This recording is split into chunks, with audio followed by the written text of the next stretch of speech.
여러분 본의 아니게 제가 비주얼 테러를 강행해서 좀 죄송합니다. 오늘따라 이게 게스트 분들이 또 원래 진행하시는 우리 박요한 목사님은 비주얼 사역자로 유명하신데 또 김동욱 씨가 또 엄청 훤칠한 또 비주얼로 이렇게 좀 압도를 하셨어요. 또 김하은 자매는 또 워낙에 또 빛이 나는 자매님인데 물론 이제 이무현 목사님이 약간 이제 대한민국 비주얼의 이게 좀 평균이라고 볼 수 있는데 갑자기 제가 이렇게 튀어나와가지고 여러분 놀라셨을 수 있는데요. 예. 실은 제가 결혼하고 나서 제 아내가 이제 신혼에 이제 한동안 잠을 못 이뤘대요. 이제 옆에서 이제 뒤척일 때마다 이렇게 깼을 때 옆에 이제 자고 있는 이 남편의 얼굴을 보고 이제 생명의 위협을 느낄 정도로 그런 좀 비주얼이라고 해서 많은 친구들이 이제 저를 처음 봤을 때 제가 뭐 형사같이 생겼다는 얘기 많이 듣고요. 또 이종격투기 선수같이 생겼다라는 얘기도 듣고 조폭같이 생겼어요. 양아치같이 생겼어요. 어떤 친구는 사채업자 같이 생겼어요 라는 얘기까지 하더라고요.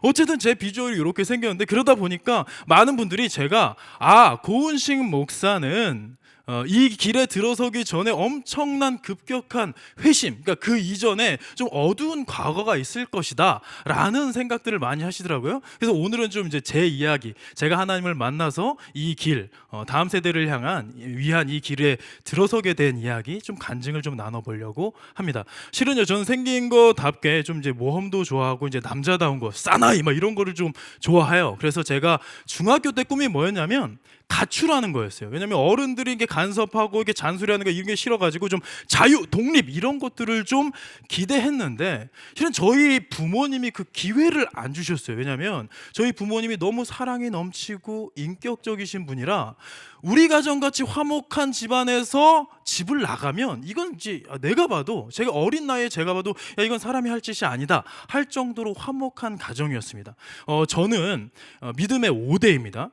제가 이제 제주도 출신이에요. 제주도가 제 고향인데 이기풍 선교사님이 1908년도에 제주도에 첫 복음을 전하셨을 때 저희 고조 할머니께서 그 복음을 받아들이신 거예요. 그래서 저희 아버지 쪽으로 보면 이제 믿음의 5대.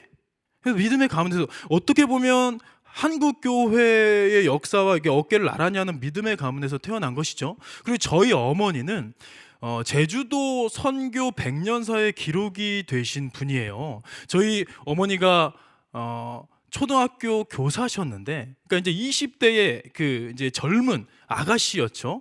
그때 이제 발령을 받을 즈음에 하나님 앞에서 그렇게 마음을 먹으셨어요. 하나님, 이제 저희 어머니가 이제 CCC에서 훈련을 받으셨는데. 하나님, 교회가 없는 곳에 아직 예수님을 모르는 곳에 보내주시면 제가 거기에 이제 교회를 세우는 사람이 되고 싶습니다 라고 이제 마음 먹고 이제 좀 기도하시면서 계셨는데 마침 이제 오지로 발령이 받으셔서 그 안에서 그 동네에서 이제 아이들 방과 후에 이제 선생님 집으로 놀러와 해가지고 그 이제 코 흘리게 아이들을 모아놓고 거기서 이제 간식 먹여주시면서 교육하다 보니까 옆에 있는 저희 어머니 그 자취방에 있었던 예수님의 성화를 보고 이제 그 꼬맹이들이 근데 선생님 저 할아버지는 누구예요? 저 아저씨는 누구예요? 이런 질문에 알고 싶니? 하면서 성경 공부를 시작하게 된 것이 그게 이제 교회가 시작이 돼서 지금 이제 그 교회가 지금도 건강하게 잘 세워져 있습니다. 그러다 보니까 이제 저희가 이제 믿음의 가문에서 태어났는데 저희 아버지는 이제 저를 낳을 때만 해도 이제 중견 기업의 연구직으로 돈도 꽤 잘 버시는 그런 분이셨고 저희 어머니 이제 초등학교 교사셨으니까 재정적으로 좀 안정이 됐을 거 아닙니까? 근데 삼남매 중에 막내인 저를 낳으시고 저희 아버지가 이제 늦게 하나님께 부름을 받으셔서 이제 신학을 하시게 된 거예요. 그러면서 이제 목회의 길을 가시게 됐는데 그때 이제 저희 어머니도 퇴직금을 받으시고 이제 개척 목회를 시작하실 때 퇴직금으로 받았던 그리고 이제 모아놨던 돈이 한 1,000만 원쯤 됐다고 합니다. 이게 한 40년 전의 이야기니까 그 당시에 1,000만 원이면 이제 요즘 돈으로는 이제 집을 한 채 살 수 있는 돈이래요. 그 돈을 헌금을 하시고 이제 개척 목회를 시작하신 거예요. 그러니까 우리 부모님은 가난을 선택하신 그런 분들이었던 거죠. 그러면서 이제 저는 어렸을 때부터 뭐 학교에 뭐 학용품이라든지 준비물이라든지 심지어는 제 옷도 저를 위한 옷을 사본 적이 기억이 안 나요. 그러니까 목사님들은 인맥 부자이기 때문에 주변에 이제 자녀들이 많을 거 아닙니까? 지인들의. 그래서 이제 물려 입는 것이죠. 그래서 저는 군대 갈 때까지 제 옷을 사본 기억이 없을 정도로 가난한 시절을 보냈습니다. 제가 이제 초등학교 3학년 때 아버지한테 이게 요청을 했어요. 아빠, 저 태권도 배우고 싶어요. 그러니까 그때는 이제 뭐 어린 나이에 강한 남자가 되고 싶은 거죠. 그 당시에 또 이제 TV에서 태권도자 마루치 아라치 뭐 이런 태권도에 관련된 강한 남자에 대한 이런 만화가 나오니까 저도 강해지고 싶어서 저 태권도 보내주시오 했는데 아버지께서 이제 곰곰이 생각해 보시더니 저와 형을 부르셔서 은식아, 너 태권도 다니고 싶은 이유가 뭐니? 강해지고 싶어서요. 아, 강해지고 싶으면 태권도보다 더 좋은 게 있는데 이건 어떠니? 라고 말씀하시면서 신문 배달을 저에게 소개시켜 주셨습니다. 그러니까 저는 10살 때, 초등학교 10살 때 신문 배달을 하라는 제안을 받은 거예요. 근데 그때는 이제 제가 돈을 벌 수 있다라는 생각에 좋아요 해가지고 신문 배달을 시작했어요. 물론 저희 아버지가 이게 막 아이들을 막 굴리는 분은 아니었고 저희 아버지도 초등학교 6학년 때 신문 배달을 하시면서 세상을 경험하시면서 강인해졌던 경험이 있으셔서 좋은 경험이라고 생각하고 추천을 해주신 거예요. 물론 그 안에는 태권도를 보내주실 여력이 안 됐던 이유도 있었겠죠. 어쨌든 그러면서 이제 태권도 대신에 신문 배달을 하면서 열심히 이렇게 물론 이제 그때 이제 재밌는 추억들도 많습니다만 나중에 이제 그 신문 배달하면서 벌었던 저와 형이 벌었던 돈을 이제 개척교회였던 우리 아버지 교회에 부흥회에서 형과 저가 은혜를 받고 나서 이거를 다 하나님께 드릴게요 라고 그 모아뒀던 돈을 헌금을 했는데 그게 금액이 180만 원. 그 당시에 이제 적지 않은 돈이었어요. 그때 이제 어머니가 얘들아, 야 이거 딱 떨어지게 한 150만 원 정도 헌금하고 나머지 30만 원은 너희들 용돈하는 게 어떻겠니? 라고 물어보셨는데 그때 이제 저와 형이 아니에요, 그렇게 하면 하나님이 감동하지 않으세요 라고 고백을 하면서, 그러니까 어떻게 보면 자녀들은 부모의 뒷모습을 보며 자란다고 하잖아요. 그래서 저는 믿음의 부모님 아래서 이렇게 잘 자라왔어요. 생긴 것과 다르게 성실한 교회 오빠의 그런 모습을 제가 가지고 있었죠. 그런데 그때 당시만 해도 제 꿈이, 제가 이제 학창 시절만 해도 제 꿈이 돈 많이 버는 장로님이 되는 거였어요. 자, 여기서요, 장로님이 된다는 거는 하나님을 향한 믿음이 있었다는 거죠. 근데 그 앞에 돈 많이 버는 이 붙는다는 건 뭐예요? 양다리. 그러니까 저는 장로님이 되고 싶은 마음은 있는데 돈도 많이 벌고 싶어. 내가 교회 생활도 열심히 하고 싶은데 세상적인 성공도 하고 싶었어요. 왜냐? 전 가난이 너무 싫었거든요. 그러면서 어렸을 때부터 목회자의 길을 꿈꿨던 형님을 보면서 나는 돈 많이 버는 장로가 돼서 아버지와 형님을 재정적으로 든든히 지원하는 장로님이 돼야겠다. 이게 저의 꿈이었어요. 그런데 제 고등학교 2학년 때 그 꿈이 많았던 그 시절에 제가 이제 하굣길이었습니다. 제가 엄청난 경험을 하게 됐는데요.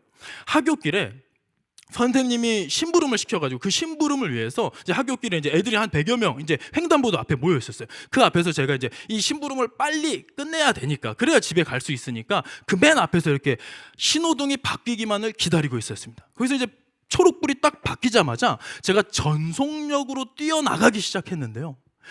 몇 걸음 뛰어나가는 그 찰나에 저 멀리서 굉음과 함께 한 괴의 물체가 저를 향해 전속력으로 달려오는 게 느껴졌어요. 근데 그걸 인지한 순간 이미 늦은 거예요.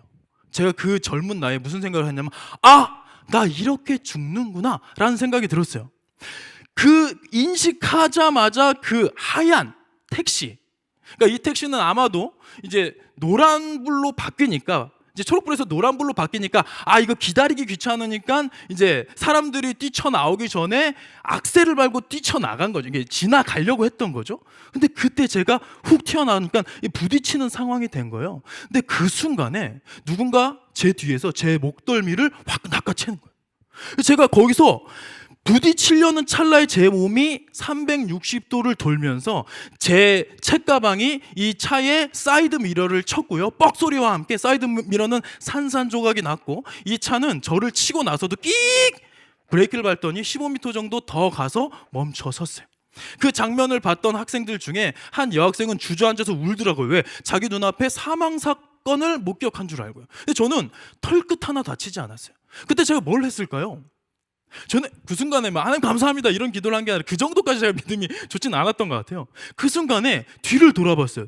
누가 나를 살려줬느냐. 그런데 놀랍게도 가장 가까웠던 친구가 한 5m 정도 뒤에 있었던 거예요. 그 순간 제가 하늘을 바라보면서 하나님 감사합니다 라는 고백과 함께 제가 이제 존재론적인 변화를 체험하게 된 거예요. 그때까지만 해도 저는 젊고 건강했기 때문에 죽음에 대해서 생각을 깊이 안 했겠죠. 그런데 그 순간에 하나님께서 부르시면 내가 당장이라도 하나님 앞에 가야 하는 인생이구나. 그렇다면 하나님께서 선물로 주신 이 인생, 하나님을 위해서 살아야겠다. 그리고 이제 주변을 둘러봤더니 제 청소년 친구들 중에 몇 년 전까지만 해도 한 중학교 때까지만 해도 장난꾸러기였지만 그래도 순수했던 친구들이 막 길거리에서 애들 삥 뜯기도 하고 클럽 가가지고 여자 꼬셔가지고 잠자리를 가진 거를 막 자랑하기도 하고 어떤 친구는 동성애에 이미 한 20여 년 전에 동성애에 물들어 있는 친구들도 보면서 이 친구들, 그러니까 어른들도 감당하기 힘들어지는 이 모습을 보면서 이 친구들이 좀 바른 교육, 그러니까 복음으로 이 아이들을 이끌어줄 그 누군가가 있었으면 이 아이들이 이렇게 변하진 않았을 텐데 라는 마음을 가지고 제가 하나님께 그럼 하나님 제가 청소년 사역을 좀 감당하겠습니다 해서 제가 이제 신학을 하게 되었습니다. 그러고 나서 이제 저의 믿음이 흔들리지 않았으면 참 좋았을 텐데 제가 대학교에 가서 신학교에 가서 거기서 제가 이제 열심히 신앙 생활을 하면서 신학을 하다가 이제 제 인생에 이제 좀 신앙적인 회의가 찾아왔어요. 저는 열심히 하나님께 모든 것을 다 바치고 이제 하나님 저를 사용하여 주옵소서라고 달려가는데 하나님이 제가 간절히 기도하는 제가 간절히 바라는 그 어떤 문제에 대해서 침묵하고 방치하고 계신 거예요. 그래서 제가 하나님이 살아계신 거는 내가 믿어지는데 그 하나님이 나를 사랑하시는 것은 잘 믿어지지 않게 된 것이죠. 그래서 제가 내가 하나님의 사랑을 전하겠다라고 고백하는 이 사람이 하나님의 사랑을 느끼지 못한다면 어떻게 그 사랑을 전할 수 있을까 고민이 돼서 제가 결단하게 이릅니다. 오늘 수련회를 갔는데요, 하나님 앞에서 하나님 오늘 이 밤에 저 만나주시지 않으면 하나님 저를 사랑하신다는 것을 저에게 확증해 주시지 않으면 저 이 길 접고 제가 원하는 길 세상의 길 가겠습니다. 이렇게 고백을 하게 된 거예요. 그래서 수련회 때 이제 기도회가 진행이 되는데 옆에 있는 친구들 중에는 이제 물론 일반 대학 이제 신학 안 한 친구들도 많이 있었어요. 그 친구들이 옆에서 막 은혜 받고 하나님 막 하나님을 부르짖으면서 기도를 하는데 정작 저는 마음이 냉랭한 거예요. 그래서 하나님께 따지듯이 물었습니다. 하나님이 살아계시는 건 믿어지는데 하나님이 저를 사랑하시는 건 믿어지지 않습니다. 하나님 저를 사랑하시나요? 체념한 듯이 얘기를 하는데 깊은 침묵이. 제가 화가 나서 한 번 더 퉁명스럽게 물었어요. 하나님 저를 사랑하십니까? 그런데 더 깊은 고요, 마치 영화 속에서 막 엄청나게 지금 환경은 막 타이타닉 같은 데서 사람들이 물에 빠져서 허우적거리는데 일부러 영화적인 기법으로 음소거를 한 것처럼 옆에 있는 친구들은 부르짖으면서 기도하는데 저는 이제 고요한 침묵 가운데 들어가는 거예요. 자포자기한 표정으로 그래도 이제 한국인은 3세 번이니까요. 하나님 저 사랑하시긴 하는 거냐고요 라고 여쭤보는데 그때 하나님께서 저를 만나주셨어요. 어떻게 만나주셨냐면 제가 이제 고개를 푹 숙이고 눈을 감고 있었는데 갑자기 환해졌어요. 전 누가 불을 킨 줄 알았어요. 근데 그래서 이제 고개를 딱 들었는데 그 앞에 십자가가 밝고 환하게 비추는 거예요. 따뜻한 온기로 저를 향해 내리 비추고 있는 십자가를 보았어요. 근데 놀랍게도 저희가 기도했던 그 공간은 대학교 강의실이었기 때문에 십자가가 있는 공간이 아니었어요. 근데 그 십자가를 보여주시면서 하나님께서 저에게 음성을 들려주셨는데 그 음성이 뭐였냐면 이게 그 증거다 라는 말씀으로 저에게 다가오셨어요. 제가 그때 그 하나님의 음성을 듣고 떼굴떼굴 구르면서 하나님 죄송합니다. 그리고 너무 감사합니다. 왜? 저는 그동안 십자가가 2000년 전에 예수님의 십자가가 온 인류를 향한 구원을 위한 하나님의 사랑인 것은 제가 알았는데 그게 나 고은식이라는 나 개인을 향해 있는 것은 느껴지지 않았었거든요. 근데 그것을 하나님께서 저에게 말씀해 주신 거예요. 그래서 제가 그때부터 제가 이제 변호인이 아니라요, 증인이 되어서 하나님의 사랑을 전하게 되기 시작했습니다. 근데 참 궁금했던 게 왜 하나님이 은시가 내가 너를 사랑한다 이렇게 따뜻하게 말씀하신 게 아니라 약간 딱딱하게 십자가를 보여주시면서 이게 그 증거다 라고 말씀하셨을까? 그게 참 궁금했는데요, 요즘 들어서 느끼는 게 그거예요. 만약에 그때 제가 들은 음성이 은시가 내가 너를 사랑해 라는 음성이었다면 제가 이 간증을 할 때 여러분에게는 이게 큰 문제는 아닌 거예요. 아, 하나님이 저 목사님을 사랑하시는구나 라고 그냥 나와는 상관없는 게 되죠. 근데 제가 증언할 수 있는 것은요, 그 십자가의 사랑이 2000년 이후에 21세기 대한민국을 사랑하는 저를 향해도 있었다. 똑같은 질문으로 하나님 저를 사랑하세요, 그게 느껴지지 않는 분들 똑같은 대답으로 하나님께서 말씀하시는 거예요. 십자가를 보여주시면서 이게 그 증거다.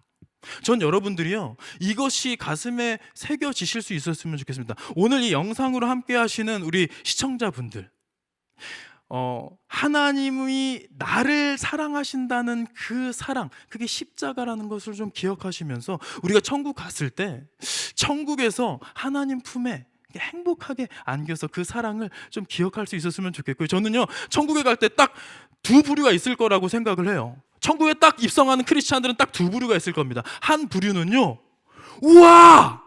하고 감탄하는 부류예요. 우와, 하나님, 제가 기대했던 것보다 천국이 훨씬 더 멋지고 아름답네요 하는 부류가 있을 거예요. 또 한 가지 부류는 헐! 아, 천국이 진짜 있었구나. 그러면서 아, 이게 진짜 있는 줄 알았으면 내가 이 땅에서 세상 것의 미련을 좀 내려놓고 이 사랑을, 이 복음을 더 열심히 전할 걸 이라고 후회할 수 있는 부류가 있지 않을까. 전 여러분들이 전자가 되셨으면 좋겠어요. 지금 이 순간 하나님이 여러분들을 사랑하시는 것을 누리시면서 열심히 전하시면서 천국에 갔을 때 천국에서 많은 이들이 여러분들을 이렇게 행가를 쳐주실 수 있었으면 좋겠어요. 천국에 제일 많은 게 뭘까요? 여러분, 천국에서 제일 많은 거 이거 질문하면 어떤 친구들은 뭐 천사들이 많을 것 같아요, 뭐 황금 열매요, 뭐 예쁜 천사, 뭐 이런 얘기들 많이 합니다. 그런데 천국 가면 제일 많은 것은 시간이에요. 천국에서 우리는 영원히 하나님과 왕노릇할 것이라고 기록되어 있기 때문에 천국 가면 시간이 제일 많을 겁니다. 그러면 저는 천국에는 영원히 우리가 살기 때문에 아마 이 땅에서의 삶에 날짜 단위로 아니면 시간 단위로 동창회가 이루어지지 않을까라는 생각을 해봐요. 그럼 어느 날, 오늘 이제 2020년 3월 19일 번개탄 유튜브 시청했던 사람들 우리 한번 동창회로 모여볼까요? 우리 이무현 목사님이 그걸 이렇게 딱 모으면 지금 여기에 방송으로 함께 하시는 여러분이 한 명도 빠짐없이 그 동창회에 참석하실 수 있었으면 좋겠어요. 이 땅에서의 마지막 날이 저 하늘나라에서의 첫째 날이라는 것을 의심치 않고 바라보실 수 있는 여러분들이 되길 축복합니다. 그리고 나서 동창회가 끝나고 우리가 흩어질 때 여러분 한 사람 주변에 수많은 사람들이 모여서 여러분들을 행가래 치는 모습, 이분들은 어떤 사람들일까요? 여러분들을 통해서 복음을 소유하게 된, 그래서 천국에 입성하게 된 사람들이 여러분들을 위해서 감사의 행가래를 칠 수 있는 그런 인생이 되기를 축복합니다. 오늘 본문 말씀만 한 구절 다시 읽고 말씀을 마치도록 하겠습니다. 같이 한번 읽어볼까요? 우리가 아직 죄인 되었을 때에 그리스도께서 우리를 위하여 죽으심으로 하나님께서 우리에 대한 자기의 사랑을 확증하셨느니라. 아멘. 이 우리를 향한 사랑의 확증을 이 어려운 시기에 주위에 있는 많은 사람들을 위로하면서 전할 수 있는 저와 여러분이 되기를 축복합니다. 제가 기도하고 마치겠습니다. 하나님, 코로나19로 인해서 우리가 함께 모이지도 못하고 이렇게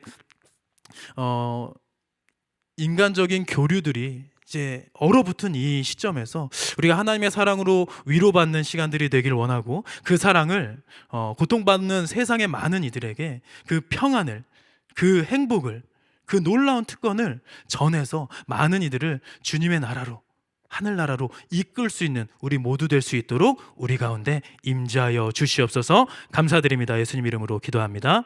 아멘.